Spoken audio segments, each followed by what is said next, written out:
অনেকেই মোর ভিডিওতে অনেক দিন থেকে মোর ভাই সম্পর্কে জানবা চাই যে মোর ভাই মোর সাথে থাকে কেন। আবার এই 2 দিন থেকে ভাইয়ের বাড়ি থেকে ভিডিও দেওয়ার কারণে অনেকেই জানবা চাইছে যে মোর ভাইয়ের সাথে কি হয়েছিল, মোর ভাইয়ের বইয়ের কি হলো। এতদিন থেকে ভাইয়ের বাড়ি যাওনি, ভাই সম্পর্কে এসে যেন কোনো আলোচনাও করনি। আর তাছাড়া তোরা যখন মোর ভিডিও দেখেন রেগুলার, সবাই জানবা চাইছেন, এই জন্য আজকে আনা কথা কয়ে নেও। ভাগ্য নাকি আগে থেকে নির্ধারণ করাই থাকে, কার সাথে কি হবে সেটা আগে থেকে লেখাই থাকে। যার সাথে যেটা হওয়ার সেটা হয়ে যাবে। তাই আমার সাথে যেটা হচ্ছে সেটা আগে থেকে লেখাই আসলো, তাই হচ্ছে আমার সাথে। কিন্তু আমার ঘরে ভাগ্যটা যে এতটাই উল্টা লেখা আসলো সেটা কেবল আমরা বুঝা পাচ্ছি, তাই ঘট হইছে আমার সাথে সব উল্টা উল্টাই। ভাগ্য জেঙ্গা করে লেখা থাকুক, কিন্তু এই ভাগ্যের সাথে জড়িত কিছু মানুষ যে ব্যবহারগুলা দিয়ে যায়, সেই ব্যবহারগুলোর জন্য সেই মানুষগুলাই একমাত্র দেয়। তো আমার ঘরে পরিবারের গল্প করবা গেলে মেলাই, কিন্তু মুই শর্টকাটে কিছু কম, আস্তে আস্তে সবই শেয়ার করবো। তারপরে শর্টকাটে মুই ভাইয়ের কিছু কথা কয়ে যাও আজকে। কিন্তু তার আগে মুই তোমার ঘরে কিছু কথা কয়ে যাও, মনে করবা না যে আমি উপদেশ দেছো। আমার ঘরে জীবনের থেকে ঠেকনা খাওয়া কিছু কথা নিয়ে আমি তোমার ঘরের সাথে শেয়ার করছো। বেটাক বিয়া দাও আর বেটিক বিয়া দাও, বিয়া দিবা গেলে আগে সমঝোতা দেখবেন সংসারের মধ্যে। দুই পরিবারের অর্থ সম্পদ আর চলাফেরা যান সমান সমান হয়। আর ছেলেরা বিয়া করার আগে বেটির মায়ের মুখ কেঙ্কা চলে সেটা আগে খোঁজ নিয়ে দেখবেন। তাছাড়া যদি তোমার অর্থ সম্পদ কম হয় আর তুমি যদি একটা বড় লোকের বেটা হোক বা বেটি হোক বিয়া করে নিয়ে আসেন, তাহলে তোমাকে সে গোলাম বানিয়ে থুবে। আর তোমার যদি অর্থ সম্পদ থাকে আর তোমার যা আছে তার থেকে যদি কম ঘরের একটা বেটা বা বেটিক বিয়া করে নিয়ে আসেন, তাহলে সে তোমার মাথার উপর চড়ে বসে থাকে, থেকে নাচন নাচবে। কেউ যদি মনে করেন আমার সম্পদ আছে তাই ছোট লোক ঘর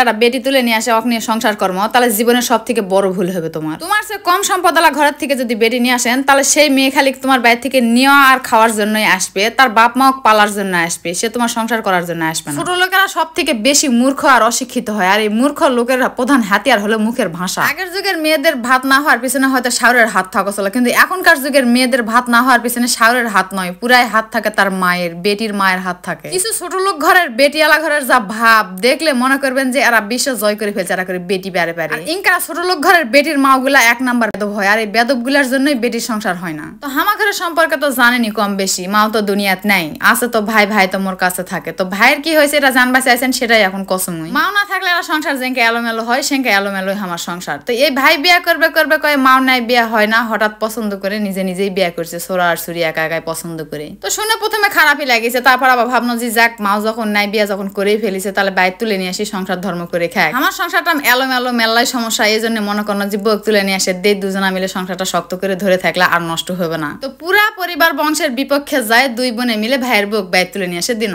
কিন্তু বাইর তুলে দিছি এই পর্যন্তই, তারপর থেকে আমার আর কোনো দামই নেই। আচ্ছা আমার না হয় দাম নাই না থাক, কিন্তু আমার ভাইটা আছে, আমার ভাইটা দেখলেই হলো, আমার ভাইয়ের সংসারটা শক্ত করে ধরলেই হলো, সংসারটা যত্ন করলেই হলো। আমার মা অনেক কষ্ট করে সানে মাকে সংসারটা করে থুয়ে দুনিয়ার থেকে চলে গেছে। আমরা চাইছি যে আমার মায়ের সংসারটা না সুন্দর করে গুছে থুবে। সংসারের জিনিসপত্রের যত্ন নেওয়া তো দূরের কথা, আরো সংসারের জিনিসের 12 বাজে 13 তুলে দিল। আর মোর ভাইয়ের সংসারের প্রধান গার্জেন হওয়া শুরু করে দিল সুরির মা। কিন্তু ওই দেখ, কপালত যদি সুখ না থাকে তাহলে চালেই কি আর পাবেন। মোর ভাইয়ের যে বিশাল অর্থ সম্পদ আছে ব্যাপারটা সেটাও নয়, আবার যে একেবারে নাই এটাও নয়। একটা মধ্যবিত্ত পরিবার ভালো মন্দ খায়ে পরে বাঁচে থাকার মতো যে জমাজমি লাগে সেটুকুই আমার মোর ভাইয়ের আছে। কিন্তু পরিবারের দ্বিতীয় পক্ষে আসার কারণে মিশানা এলোমেলো হয়ে আছে সংসারটা, সেই সংসারটা গোছানোর জন্যই সেই ছুরি তুলে আসা হয়েছিল। কিন্তু ওই দা নিয়ে আইসো না আমার থেকে মিস্তানা নিচা ঘরের ছুরি, সেই ছুরির আসা শুরু হয়ে গেল বিঘার। মাত্র 5-6 মাস সংসার করছে, এই 3-4 মাসের মাথায় ছুরি হয়ে গেল ভ্যাস। হঠাৎ করে একদিন ফোন দিয়ে কয় যে এই সমস্যা হয়েছে, আর আসবে না। তখন মুই জিজ্ঞাসা করলো কি সমস্যা? সমস্যা হলো যে মোর বাপ মা কেন মুই নিয়ে আসা পারছো না। আরে ভাই, যে জায়গা পুরা পরিবারের বিরুদ্ধে যায় আমরা বউক তুলে নিয়ে এসে দিছি, সেই জায়গা তুই ভালো করে সংসার করে খার না, ওটা আমার সারসানা। আমার কি হয়েছে, বাপ মাও নিয়ে আসে বলে সংসার